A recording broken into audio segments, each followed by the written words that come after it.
Deputy Commissioner Bhoi Arpit Upadhyaya ula Pynlong Jingialang Kyrpang Hynne Sngi ringkat bat kinong mi khmat na baro kisang-sang perthai.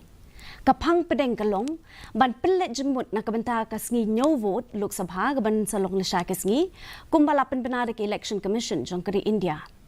La Pynlong ya ke Jingialang ha conference hall ha office jong Deputy Commissioner kanong po bat lawan benishim benta de kinong kmi benya ki returning officer bat ki assistant returning officer.